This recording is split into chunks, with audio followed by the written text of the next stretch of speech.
जंगलમાં રહજે આમ आदिवासी जंगल रखवाला रे।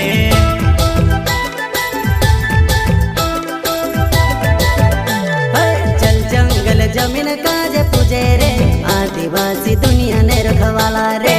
बाप देव खतरी काज पूजे रे आदिवासी सबसे निराला रे।